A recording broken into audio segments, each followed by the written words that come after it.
Welcome to Twisted Remedies. I'm your host, Justin Kucher, and this is a podcast about the benefits of jiu-jitsu and other non-traditional remedies in trauma recovery.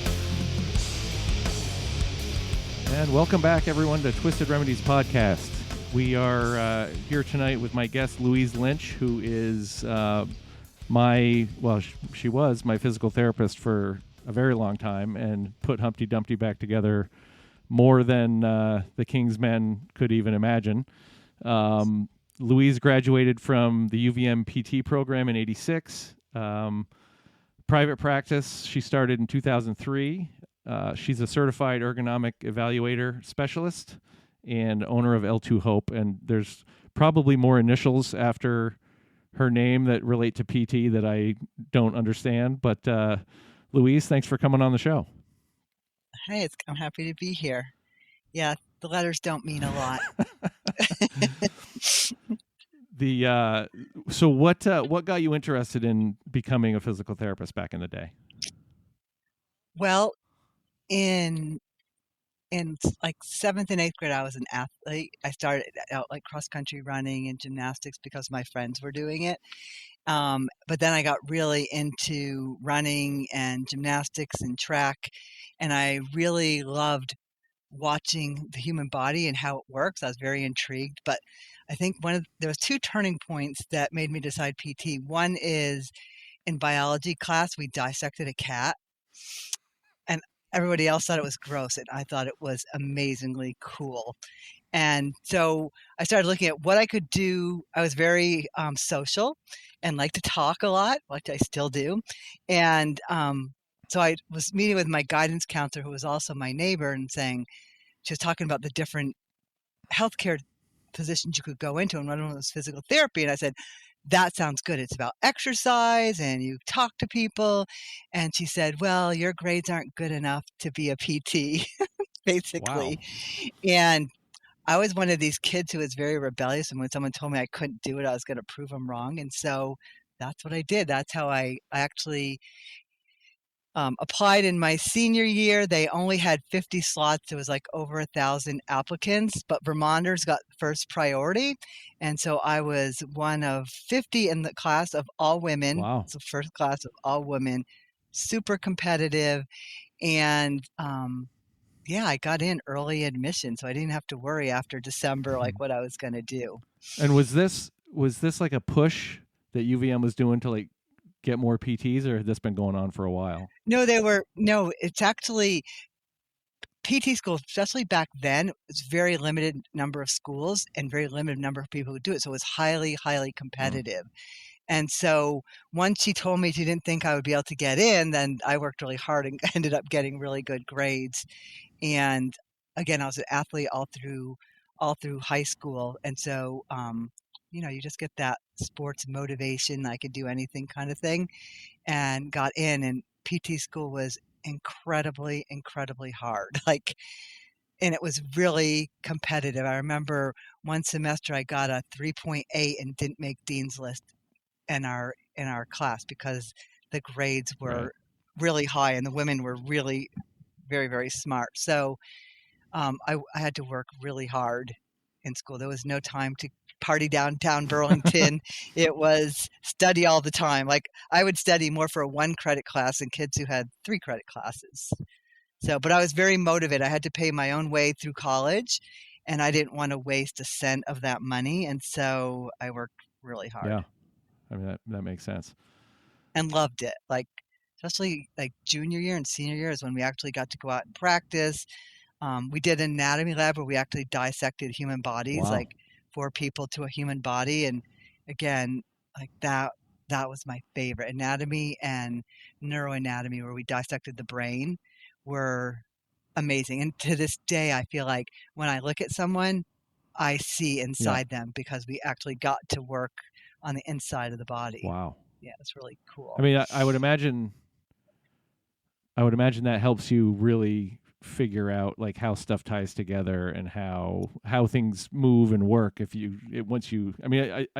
would think it's like a mechanic who can take apart a transmission and fix it. Like it's the same kind of Yeah. thing. Yeah, that's why in my first business we used to call ourselves the body mechanics. As I was But saying yeah, that, I remembered that. I'm like, what? yeah, that was our tagline. And when I started my business, we are the body mechanics. We teach people how to fix their own aches and pains. So, and going through college in the summer, I was a lifeguard. I was a swim instructor. So I was also very good at looking at even teaching swimming lessons. I could watch how someone swim and make corrections based on how they were moving. So part of it is what you learn in school, but part of it, I always had an eye for how things work. Right. Also, because I broke a lot of things, so I had to fix a lot of things. Well, I mean, before my father found out I broke it's them. good perspective, I guess. You know Yeah, what it feels like. exactly.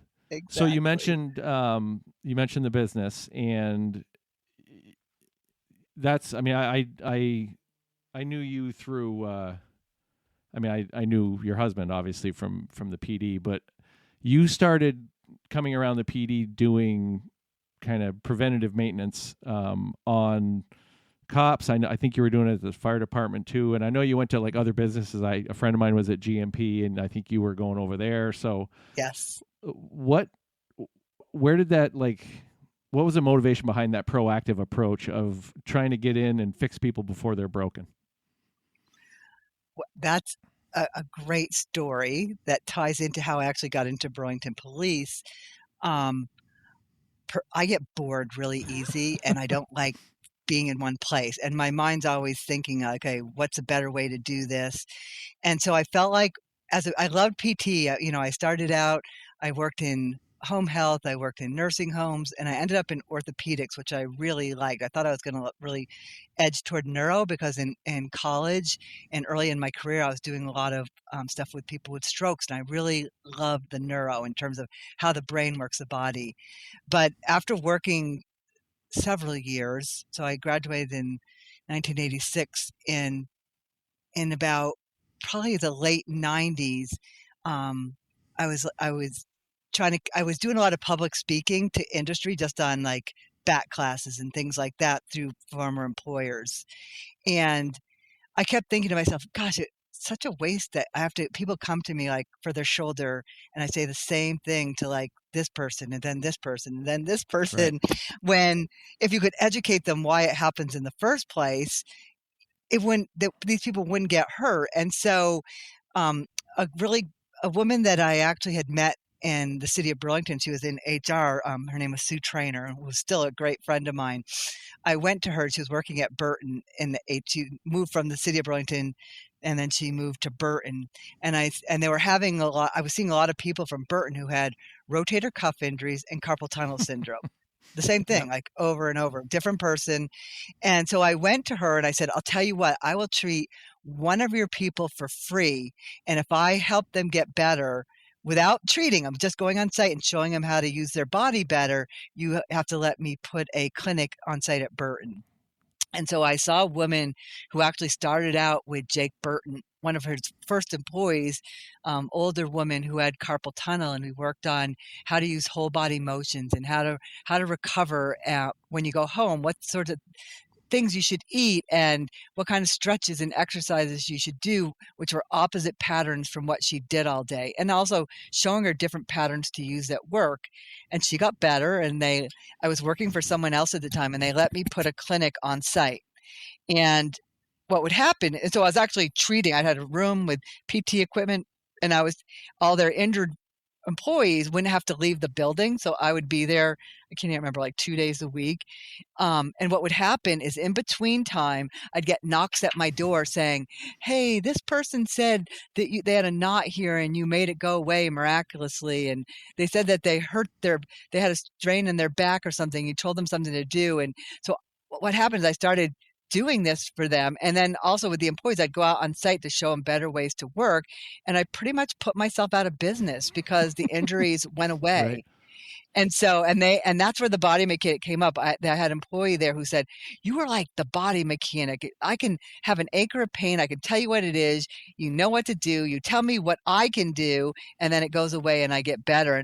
And that was like the first light bulb that went off in my head, is like, that would be a great business idea. And that's me. My dad owned a business. So that entrepreneurial side, also just the creativity stuff I had is just, that's a gift that I have.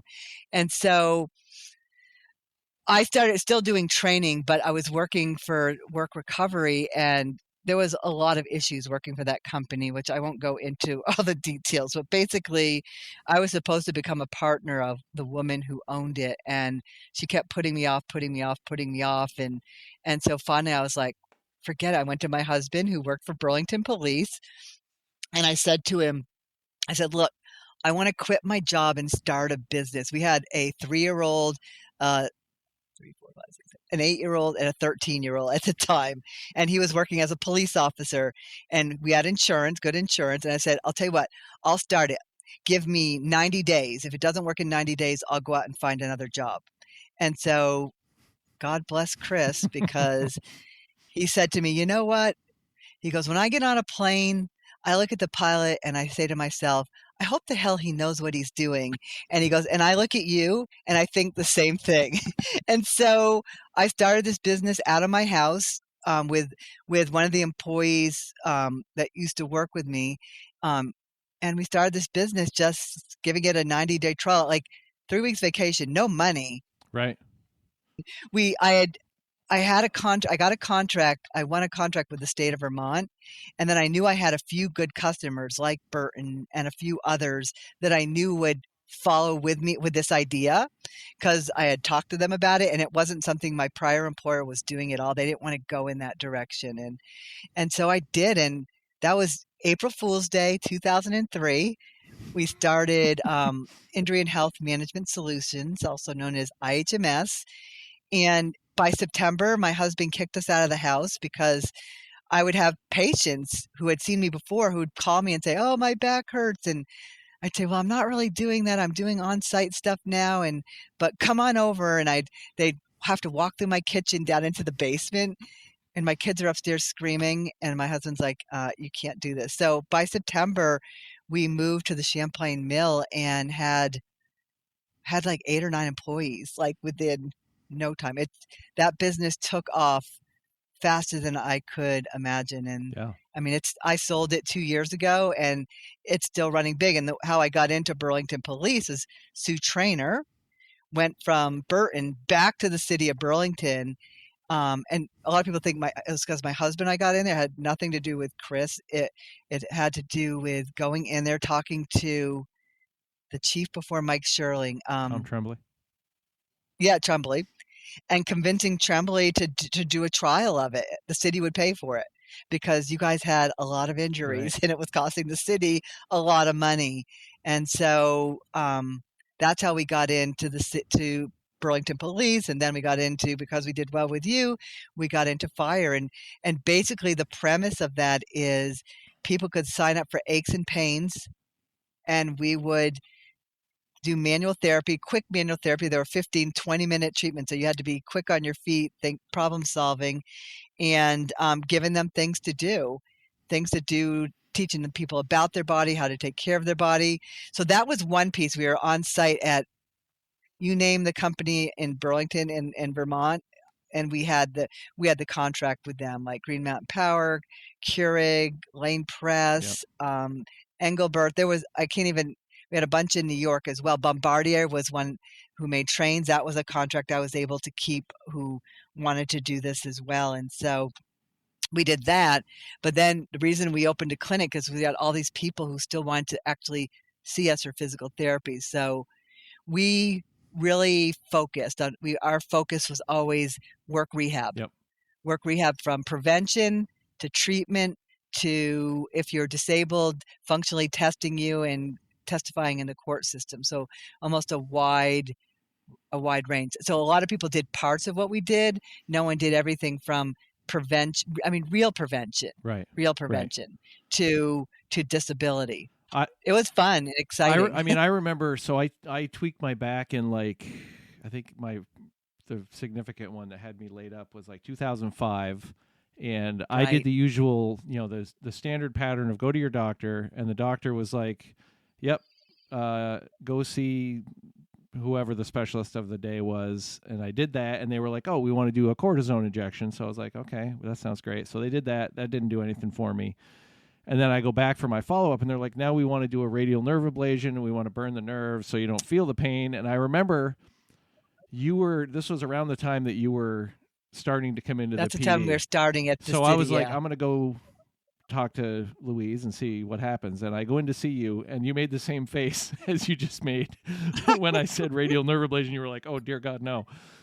And that sounded terrifying to me. I didn't want them burning nerve endings or whatever that was. So I gave PT a try. And what you just described about, like, here's the tools and here's the toolbox. And like, to this day, I didn't need back surgery. Like, they were like, the next step after the radial nerve ablation might be surgery and all of these things. And to this day, like, my back is in good shape because of all of the stuff the tools that you gave me to fix it myself, and to like recognize when I can't fix it myself and I have to come see somebody. And that, like, that is such a powerful thing to not, I don't know. It struck me as like, I almost went down this other path of like, hey, I'm going to go and have them do this. But I went and saw you, and like, it totally changed the course of, like, the outlook for my health. And that was, right. And I remember, like, it wasn't long after, because I used to, like, I would be like, Louise is here, everybody go see Louise, like, because it worked so well for me. I know you kept me busy. Well, I mean, it worked so well for me, and I remember there were times where I would forget to sign up, and I'd walk over there, and there's like a line of people waiting, like they're all lingering in the area, just like, am I next? Who's next? And it became such a useful thing. And so, like, that, however you got to that idea is amazing, because it was, catching us, especially for the people who, like, I was already injured, but there were other times later in my career where I was, like, I got my neck sore, and I'd go in there, and you would be like, oh, well, you're doing this, and your computer's over here, and you need to spend some time. You just had the answer, or whoever was there, like, you had other people coming in. It was just fascinating to me that, that you mentioned that you had to think on your feet, because you don't know what somebody's coming to see you for. So that was, for me, that was really, really impressive, that you could just go in there and be like, I got an ache in my neck, and whoever was in there would figure it out, and you would leave in better shape than you got there. Right. My early philosophy always was that the body's self-healing. Yep. But most of the time we don't always know, like, what are the ingredients that I need to do to allow my body to heal, and how am I in the way? And part of it for me is I've had so many injuries myself. Just, I ride horses, I did gymnastics, I was athletic. And when you're young, you can really push yourself, and you can get hurt, and you bounce really back, but you think you're bouncing back, but you're creating layers of traumas in your body and connective tissue changes. And so even just understanding my own body, like when you would say you have a kink, I'd be like, oh yeah, I know what that feels like. Or you back, oh, I know what that feels like. And I always knew, like, even to this day, I always know who to go to. I can't fix myself all the time. I know who to go to and when to go to. And I mean, even in the last several years, I've had some pretty severe injuries. And if another piece that people make the mistake, they're like, oh, my MRI shows blah, blah, blah, blah. Or, if you saw my MRI and CAT scans, I have severe degeneration in my neck. I had a chiropractor when I was in my early 40s who said I was in my probably late 30s, saying I'd be in a wheelchair and crippled by the time I was 40. And I was like, screw you. Right. Like, that's not going to happen. No, it's not. And so I love to go back to him these days and say, see? And that guidance counselor who told me I wasn't smart enough to get into PT school. Years later, I was working on her neck, and I was like, you remember when you told me I wasn't smart enough to get into PT school? And she's like, ah! Don't slip. But don't anyway, don't slip. Exactly. So just healing from my own injuries is one piece of that thought of how the body heals itself. But the other is knowing what it feels like, and knowing that things can get better. And I was also gifted with the ability to look at people and see malfunction, see symmetry. Yep. I think in patterns. I'm a pattern person. Like my husband and I, whenever we're going places, I know where to go because if we've been there before, I know the pattern. He always says, "I'm a tanker. I know where we're going. We're going this way." And I was like, "No, I know the pattern. We're going this way." But that's huge. And in starting this business, probably the hardest part for me was training staff. I mean, it would take 2 years to get a staff person to the level of being able to look at someone, talk to them, figure out what's wrong, and treat them in a 15 to Right. 20-minute time frame. Yeah. And so I always had this kind of philosophy. Well, you don't want to strengthen someone until you fix faulty alignment, and you don't want to fix faulty alignment until you know what the patterns are that cause that alignment issue. Otherwise, it just keeps coming back. And so that's the hardest part about starting my business was I have a certain level of feel. Like I can put my hands on body and I can feel things. You can't teach Right. that. Yeah. Like you can't teach intuition. You can teach skills, but the ability to use those skills in a way that will be able to problem solve is difficult. And I feel like we did we figured out like the pattern at IHMS. We to the right level, but it would take about 2 years Yeah. to fully get them to where they needed to be. I remember one of the things that you said to me in many times I went to see you, and I think it was early on. And I have probably quoted you with this one phrase over 1,000 times. Anytime somebody is we're talking about aches and pains, you said to me, you were like, it's pretty simple: move or rot. Yeah, that's my Yeah. tagline. I have stolen that and used that and told so many people that, as I tell them, like, go to PT, like take care of your body and all of these things. But that was such a profound thing for me because it's like, oh yeah, that makes sense. Like if I'm just sitting around all the time, and you have to overcome that with movement. Well, the hard part about that is when it hurts, the inclination is to not move. Right. And I'll give you a great example of that recently. My mother is 86. She has a knee that's like curved in the wrong direction and has been complaining of knee pain. I've been working with her for 10 years, giving her exercise and stuff. And she's gone 10 years with this really crooked knee that I can't get back straight. But as long as I convinced her, I said, you need to walk every day, whether it hurts or not. Start walking. You don't have to walk far, Right. but every day you need to get out of that chair and you need to move that knee. And so for 10 years, she did that. So the other day, we finally, I went to her doctor, and her doctor's like, you know what? She needs an x-ray and she needs to go to ortho to figure out whether she needs a new knee. And we went to ortho the other day, and my mother's knee would like lock. If she sat too long or crossed her leg, it would lock. She couldn't even straighten it. And they did an x-ray, and she's totally bone on bone on the outside part of her leg, bone on bone, no cartilage, zero left. And she's been functioning with that for a long time. But every day that woman would go out with her cane or her walker and walk for a half an hour and say, and every time I walk, my knee feels better. And the doctor was like kind of amazed that she could do that. And so he gave her option to keep doing what she was doing, to get an injection or to put in a new knee. And my mother usually can't make a decision if her life depends on it. And she looked over at me and I said, look, Mom, you can do whatever you want, but if you don't do an injection or knee replacement, I don't want to hear about your knee ever again. Right.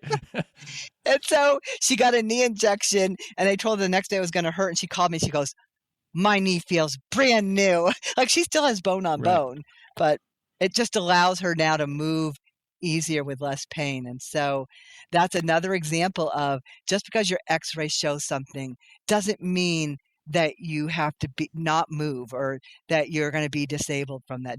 Disability comes from the mind more than the body. Totally just it's our beliefs. You just read my mind, because as you were telling the story about your mother and the whole move or rot kind of concept, and like a lot of that is the mindset of not just saying, okay, well, I guess I'm injured and I guess I have to, accept this.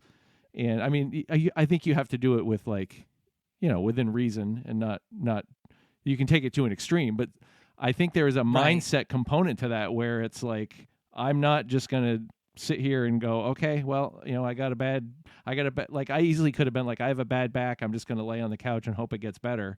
And I wouldn't have gotten better.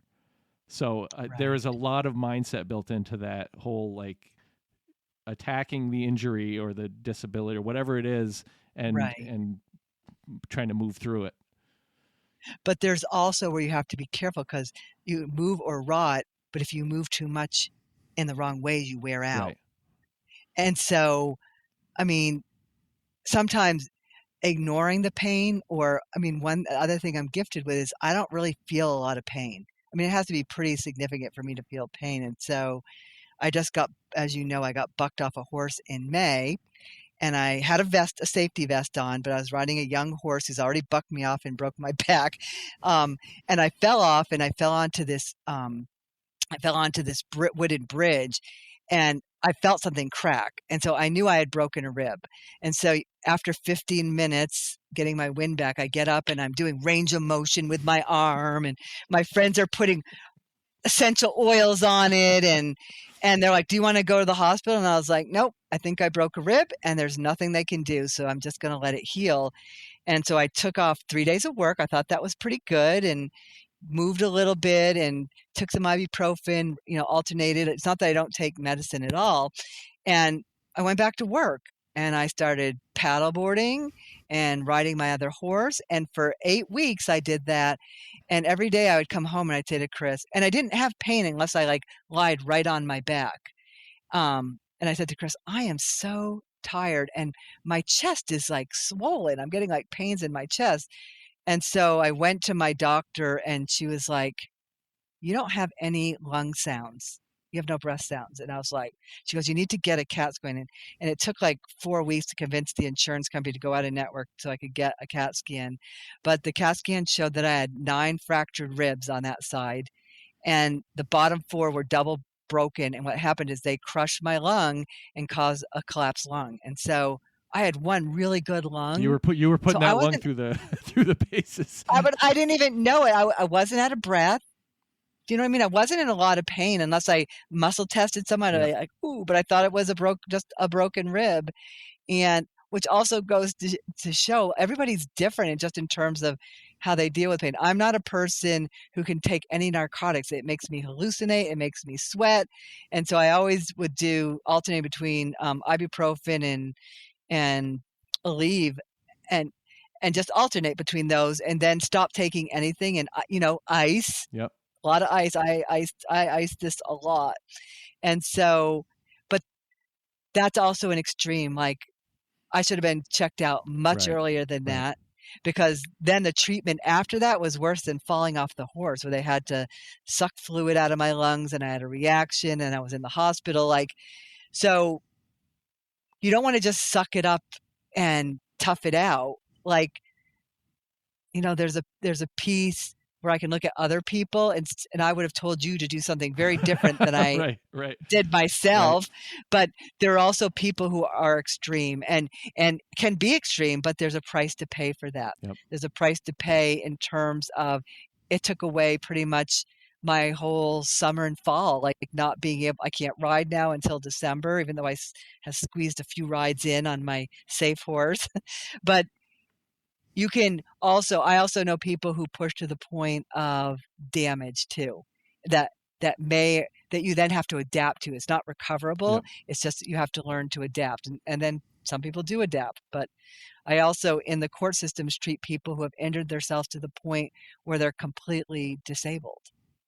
And so, do you know what I mean? Yeah. Yep. There's a balance in between there. And I feel like I teach other people the balance only because I've learned the hard way in a lot of Right. ways with injuries Well, I that I've mean, in had. anything, it's always hard to follow your own advice. So I, I think we all, That have that's for sure. fallen into that at some point.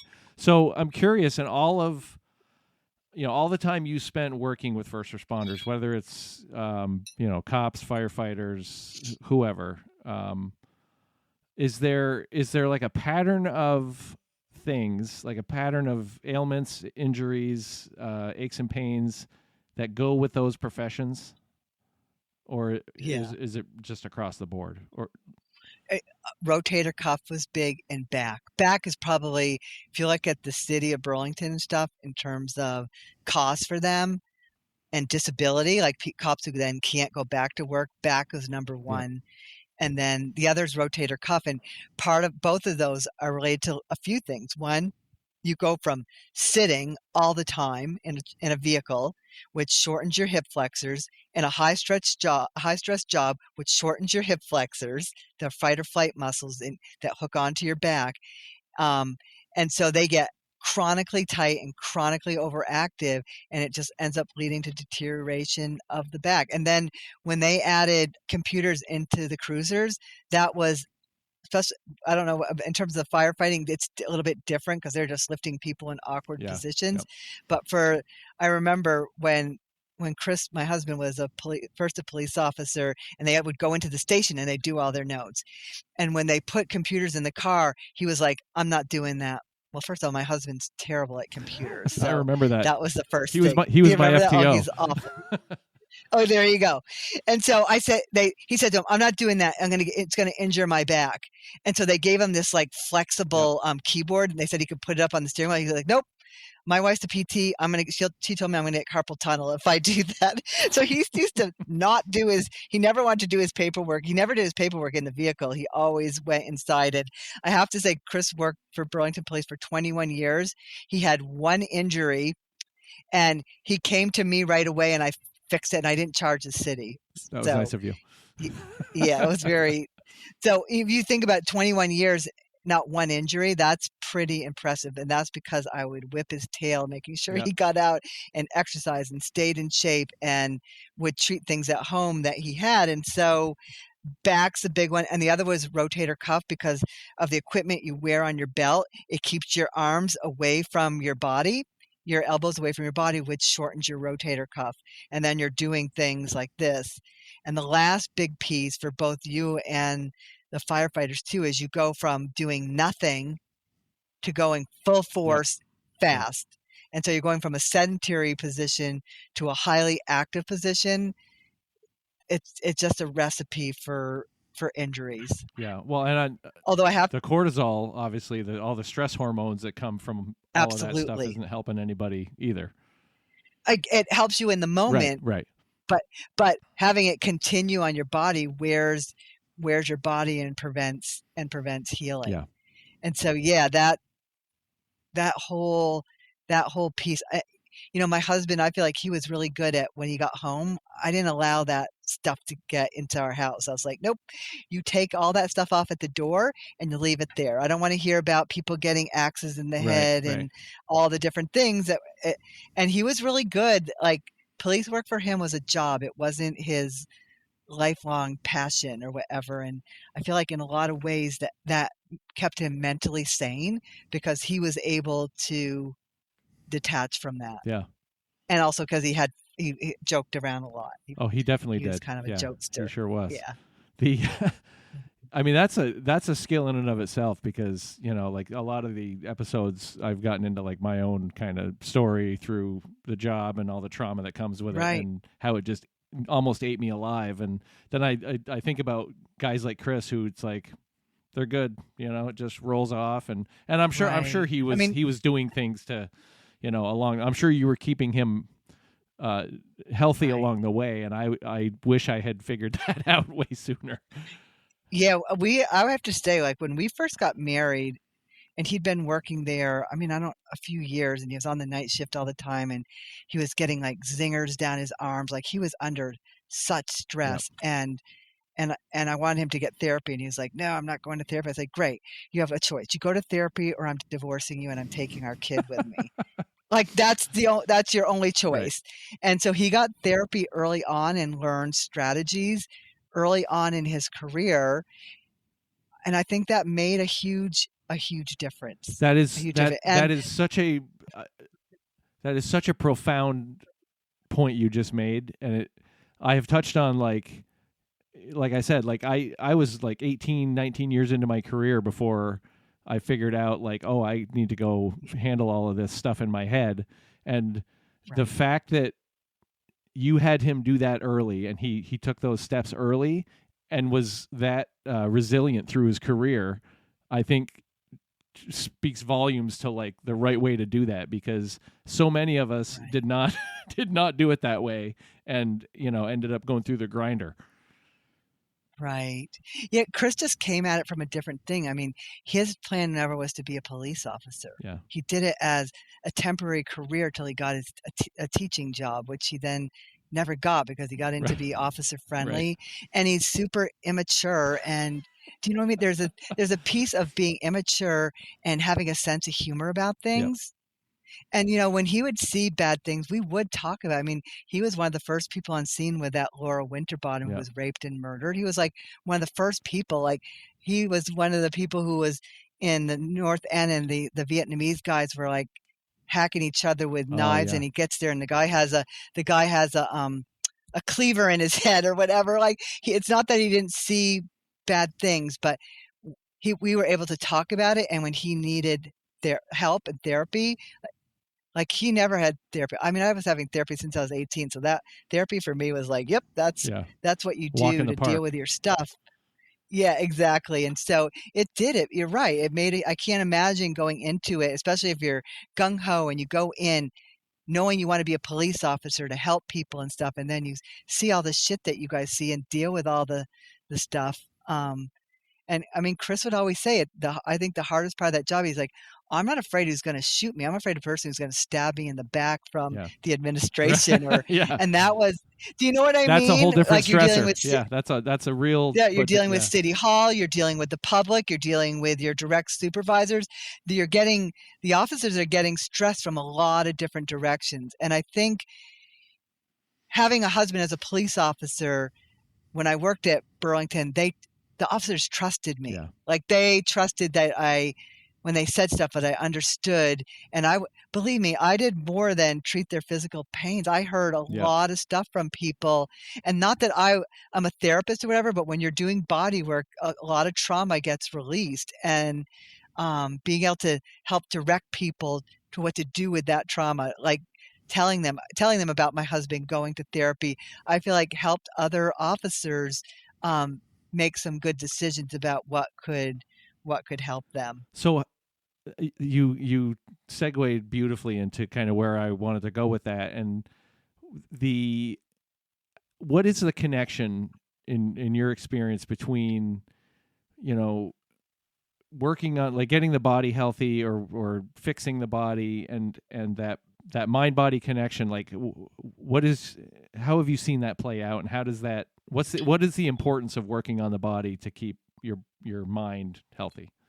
It works both ways. I feel like 70% of the injuries I see are emotional. That manifest themselves physically because people feel better about saying, oh, it's my arm or it's this, and not dealing with the real issues. A lot of back issues have to do with both physical and emotional trauma. You can mentally be on, let's say you're at a scene and stuff is happening and you're on, all that cortisol is going to your muscles to get them ready to do something. And then when you're done, you think that was some of the stuff Chris and I used to talk about. When you're done, it's like, okay, that call's done, move on to the next thing. And your body's still like amped up. And so, you look at an animal that gets cornered and they're ready to fight and they go into that fight. When they're done, they shake it off. Right. You watch an animal that's stressed after a fight, and they shake off that stress. And we as evolved human beings don't do that, and instead it comes out to cause deterioration. Cortisol is good short term, it's bad long term, and it's not just cortisol. There's lots of other chemicals that are in there that helps protect you that cause disease. Even your spine out of alignment, your joints out of alignment impacts all your organs. So the combination of the mechanical stress combined with the emotional stress, you can't break them apart. They work together. And I'll tell you, for myself, getting treated, I have a few people that I treat with, and one of them does a lot of trauma work. Like, sometimes I don't like to talk about stuff over and over. It seems like a waste of time for me. So I have fired lots of therapists over the years because I'm like, okay, I already know that. That's not helpful. But one of the most helpful person I've worked with, who is someone, and I do this work with people too, is you work with them physically, but you're also talking to them about what they're feeling and allow certain emotions to come to the surface so they can be dealt with. Because if you don't do that, you're just fixing the top layer. Yep. You're not getting to the level of you're not getting to the level that someone might need to fully heal and not cause dis-ease or disuse disease. Yep. Is from a combination of the emotional that transfers in. We wear it on our body. You can look at a person and tell if they're depressed or they're happy or they're energetic, or do you know what I Yeah. mean? That's you can't separate. That's a part of who we are. Yeah. I mean, So you see a lot of therapists doing both, like EMDR or somatic therapists, or yeah. it's very closely entwined. I used to carry a lot of tension in my back, and then we fixed that.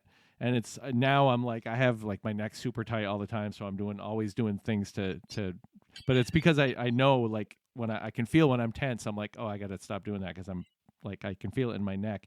I also, you talked about like how all of that emotional stuff can affect your body. Like there's no way to know this, but I would love to go somehow do a study and find out if me getting cancer shortly after I retired had anything to do with years of years of that, and there's Absolutely. no way to, like, obviously there's no way to probably show that, but that I think there's definitely something to that. How ironic. Yeah. Like, yeah. Do you know what I mean? Like, yeah. If you're carrying it around, it has to go somewhere. Right. The body has an immune system, but we shut down our own immune system by what we eat and how we think and how we even think about ourselves.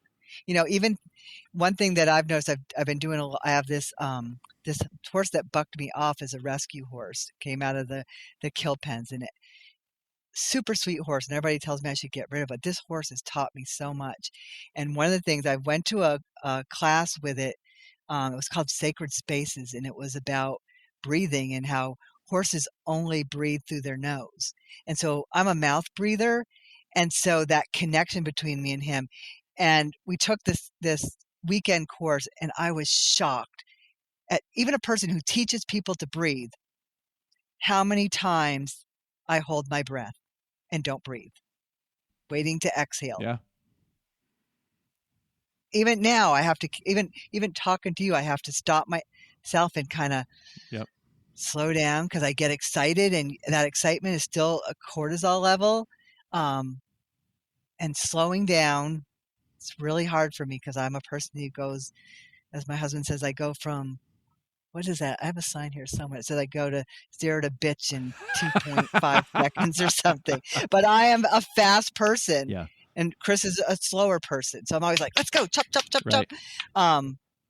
But this horse has taught me a lot about the benefits of slowing down, right. of being grounded, of staying in your space, of having high energy and then reversing it with low energy to get back to a balance point.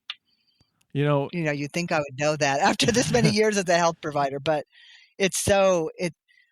I just find it so intriguing. You talked about that mind-body connection, and that's a thing that has come up on several episodes where, because obviously there's a jiu-jitsu component to a lot of this with a lot of my guests, and jiu-jitsu was a huge part of my trauma recovery, and I've really never, I kind of generally understand why, but like I think a lot of it is that mind body, like there's such a connection when you're in the moment doing jiu-jitsu, that and I think it ties into what you were just talking about, and it's just being in the moment. Yeah.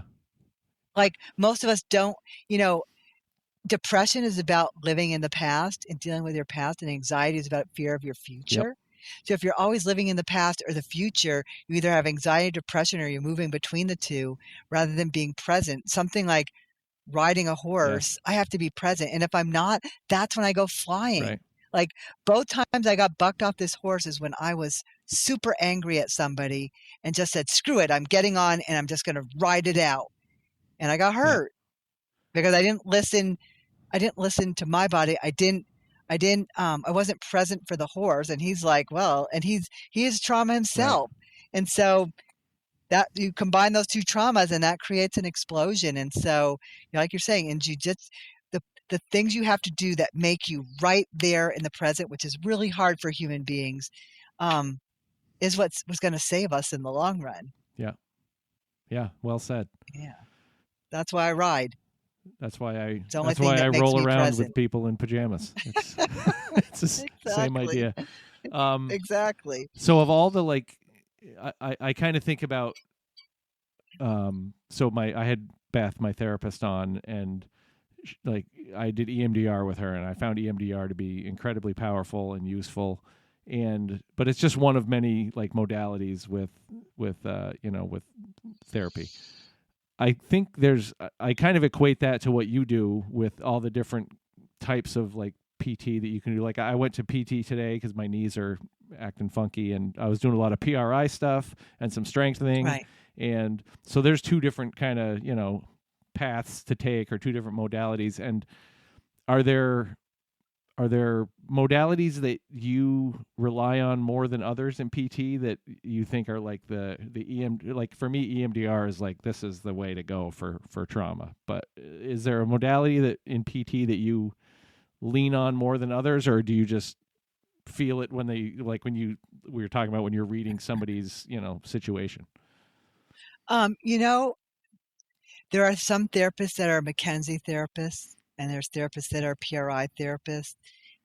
There's a lot of different ways to look at a problem and address it. The therapy I like to use is I've learned all these tools. I don't want to be any kind of therapist. I want to be a therapist that says, listens to the person, sees the problem, and then chooses the tools that are going to work for that Yeah. person. And sometimes it's PRI. And sometimes, I mean, I tend to go more, I'm kind of lazy in a lot of ways. And I mean it like this is I don't like to expend a lot of energy. So I use techniques that are more manual based, that are more like osteopathic based, that change patterns. Right. Because I can stretch out your hamstring, or I can release your hamstring and retrain it to then allow it to stretch to the right length. And for me, I don't want to spend a bunch of time massaging your hamstring and stretching out your hamstring when I can just reprogram your brain using a counter strain technique and then retraining it with neuromuscular reeducation. But all therapists have different, as PTs, we have a wide variety of tools to choose from. And there are some therapists who would say some of the stuff that I do, like craniosacral, and some of that stuff is woo-woo, and they don't understand the mechanics behind it. And sometimes I don't even understand what the mechanics are behind, but I don't care because it works. And it works with that person's, it works that part. I'm not doing things that are like not at least somewhat research based or come from a practical standpoint. Like I'm not a person who does Reiki because I don't want to do energy work and there are plenty of people who can do that. That's just a direction that I don't choose to go in with what I believe in terms of my religion and stuff like that. So there's lots of tools, but I gravitate to what can I do that easy and is going to teach the person to do it so they can actually put me out of business. Right. That was always my goal. Well, I mean, I think I fit that profile because you literally Right. gave me all of this stuff. And it's funny, I was looking back through my memories on Facebook came up today, and in like 2012 or something, I was laid out and my back was all messed up, and I was I was thinking like the more time went on that I had gone to see you for my back, the more tools I acquired, and Right. the more Because you can't get them all at once. right. And but you like and even and you talked about like retraining how like I remember when I first went to see you I was kyphotic and I was like I had one Right. shoulder down and Right. and by the time I was done you said something because you were noticing it, but even people that like I saw every day were like you're walking different. Like I was walking different, and all of that Right. impacted my back and all sorts of other things. Right. And it's just, like that retraining piece. I think that is you're right. It does probably put has people stop coming to see you at some point, but Right, which is Yeah. fine. It's there's plenty of people. The other thing too is not all patients are like you. I would have people that would come in that just want me to fix Yeah. them. Like, sorry, I'm not going to fix you. If you're not willing to input in your own health, then I'm not the therapist for you. Go see someone who will shake and bake you, or someone who will give you stretch you out and do specific exercises. There has to be a certain level of commitment to self. I have a son, my oldest son worked for me for years. I don't know if you remember him. He used to be right at the front desk. He did all the Yep. typing. He's really Yep. fast. And he went to UVM as an athletic trainer. And when he got out, I offered him a job. I said, look, I'll give you a job. I'll pay you this much, which is really good for you getting out of school. And eventually you can own this business. And he said, Mom, I don't want to spend that much time with people. And he went to chiropractic school. And now he's a chiropractor. He owns a chiropractic clinic, and he sees every 5 minutes, he sees a person because he doesn't really have to talk to them. He just cracks them, and Moves on. Yeah. in his mind it fixes them. I mean, he knows my passion. He saw how I work, but he works different. It's not to say his way is bad. There are some people that's what they want. Right. They want to go and pay money every week to go have him crack their back or whatever this other stuff that he does. And do I think aligning the spine helps their organs? Absolutely. I do. I'm not against chiropractic. I think chiropractic has its place, but if that's all you're doing and you're not taking responsibility for your Right. body, you just pay for the rest of your Yeah. life. I want people not to pay. Yeah. Well, that's a foreign concept for a lot of providers, but It is. It is. It that's is. refreshing. Especially when you run a business. Like I ran a business. We needed to make money. I had payroll to Yeah. me, but we fixed people, but we also, in doing that, got so much more other business, and we're able to impact like so many more people. We never went out of business because when, let's say, PT was down, our stuff in business was up, or function capacity was up. So there was always a balance because of all the different things that we did. Yeah. So What are yeah. some just basic things that anybody can do? I think I've heard walking obviously, is important. Yeah, but walk with a purpose. Yeah.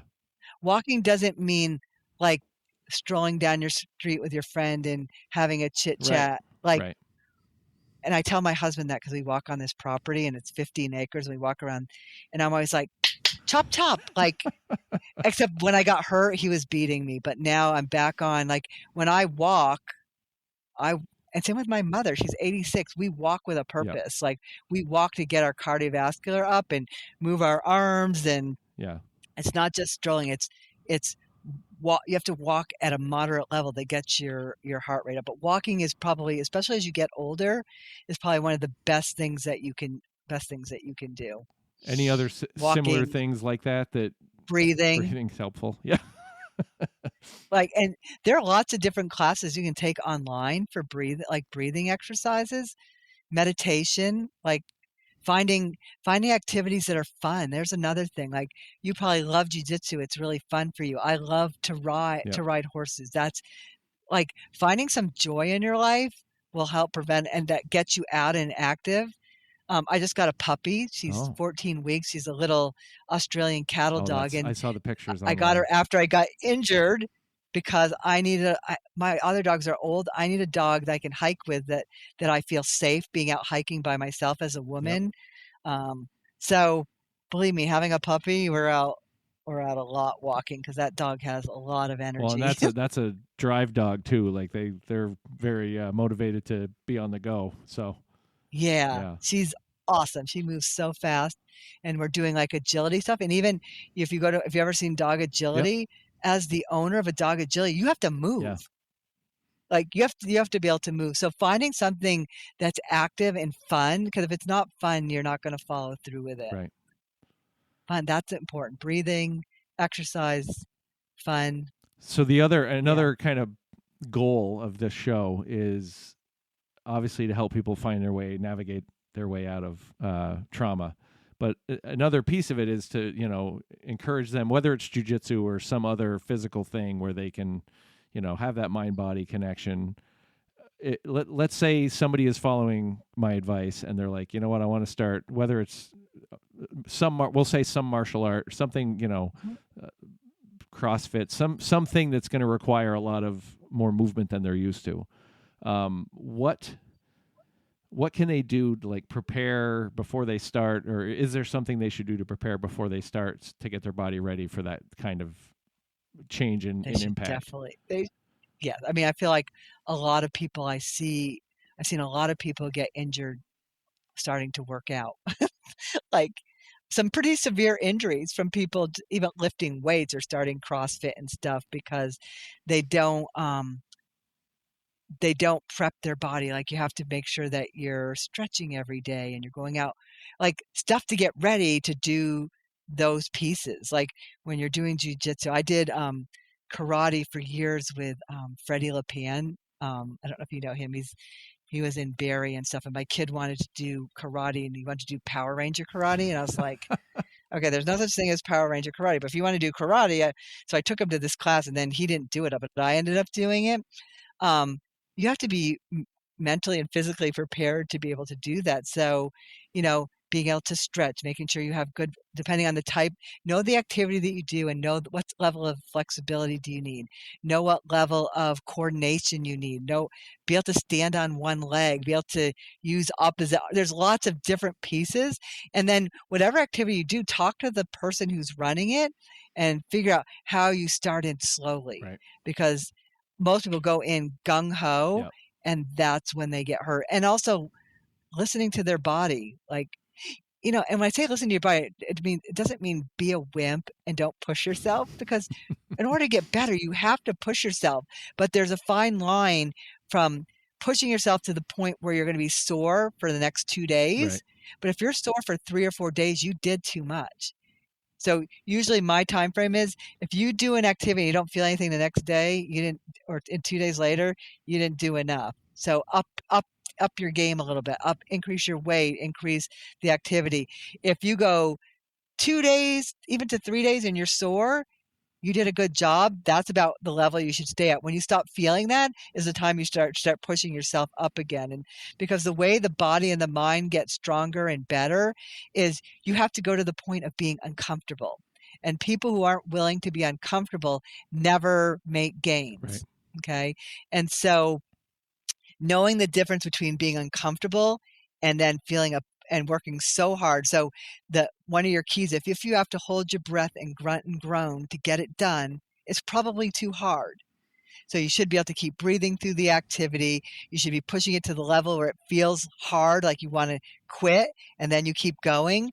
But then after that point of feeling like quitting, keep going, is probably the point where you stop. And then part of it is trial and error, knowing what you're doing and how hard you're doing. So that the big thing is this: you should feel it for 2 to 3 days after. If you have to hold your breath and grunt and groan is too much, push yourself to a level that you think you can't do, and then back off. Yeah.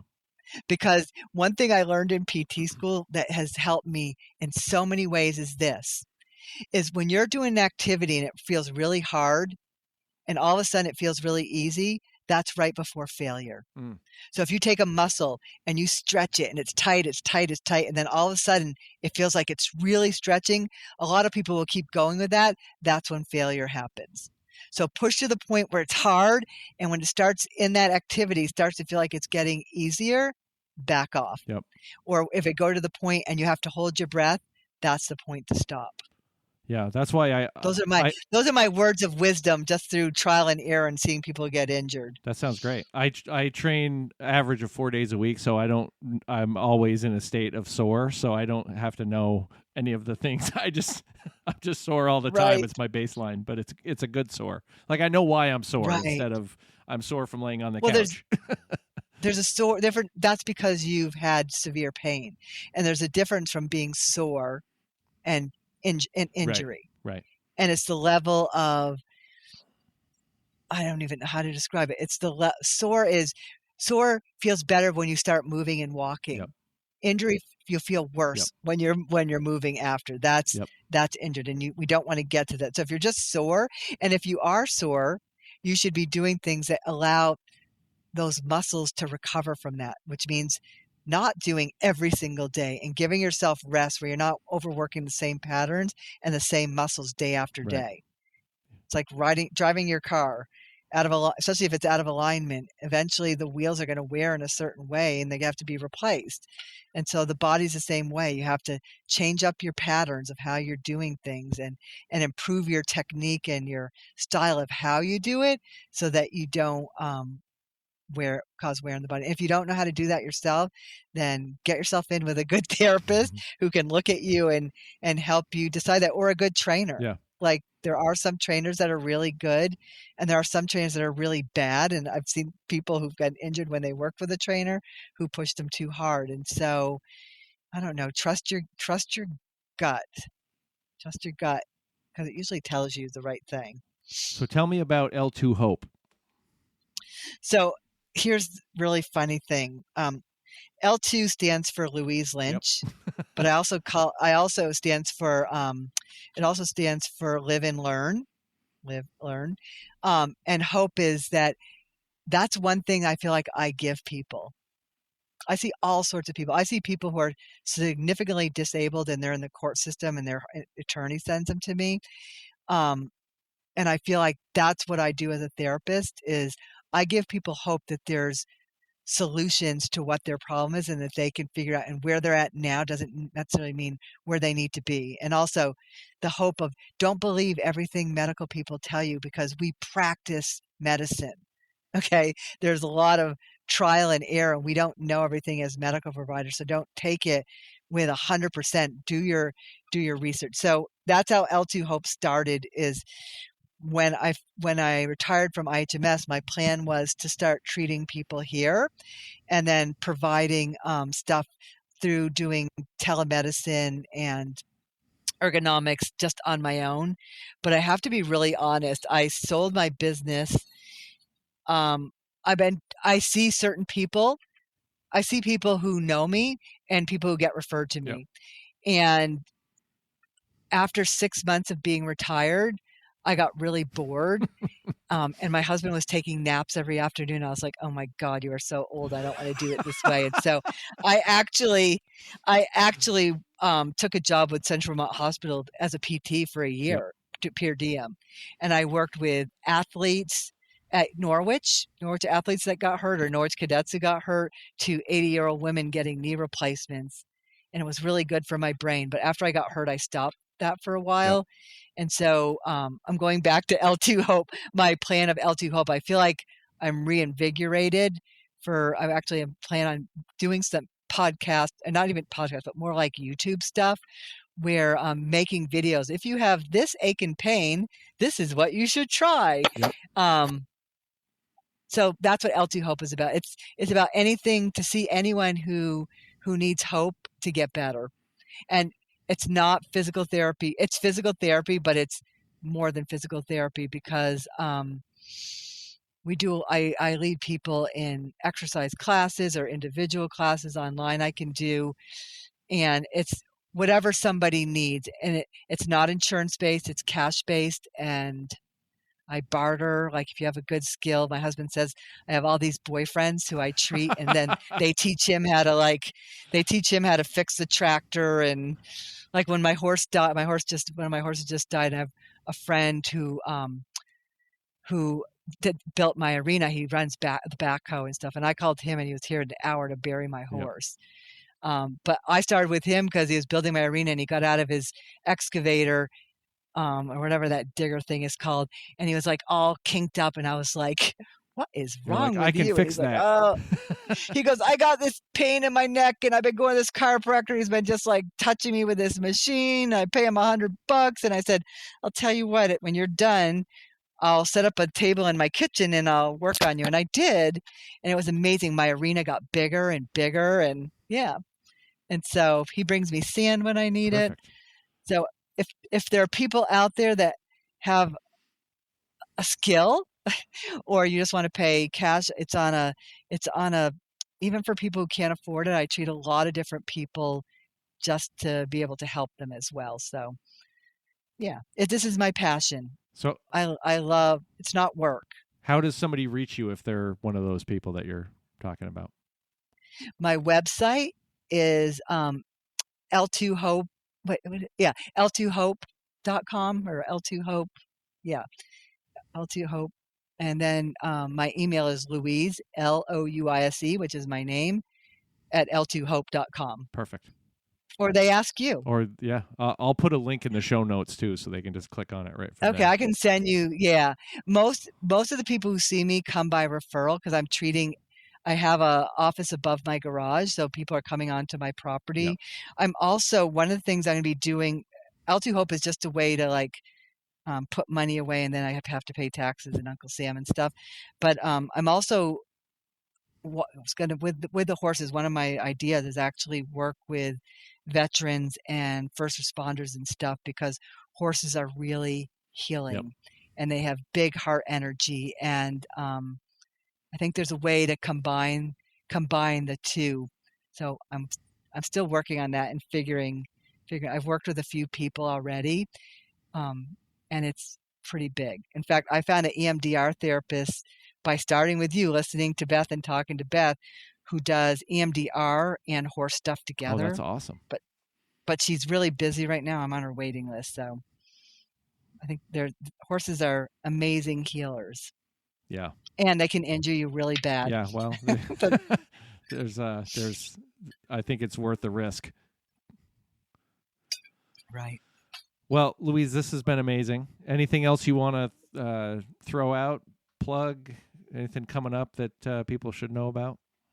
Not that I know of. I'm retired. I don't know what's going on in the world. I'm enjoying retirement. Yeah.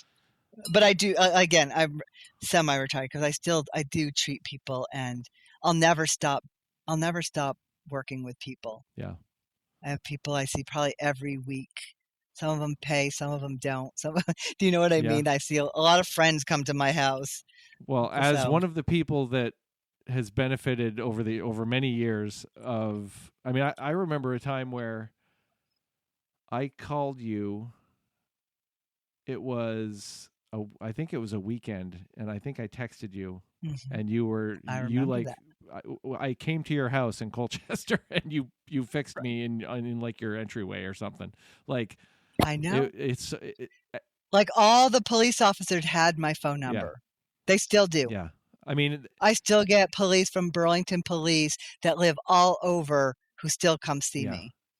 I mean, that is such a valuable toolbox that you have and skill that you have. Thank to just be able to look at somebody and, kind of help them figure out what's going on. And again, we talked about this earlier. I love the part that you're not just like, well, let me just, fix this muscle and, like work the kinks out. It's you look deeper than that, and it's more about like, okay, well, this is happening because of this. Let's fix that, or you work on fixing that, and then you don't have to come see me. That's right. It's finding the real crux of the problem. That is it's magic. That's a gift, though. Yes. Yeah.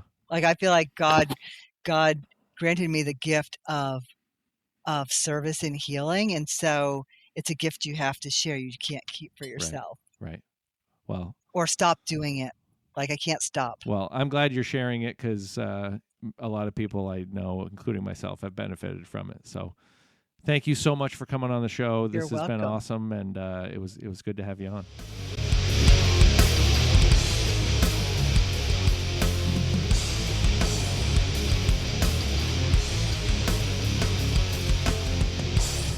If you've enjoyed the show, please consider a like, a subscribe, or a share, or even writing a review. This helps the podcast grow and gets the word out to more people. As always, take care of yourselves and take care of each other.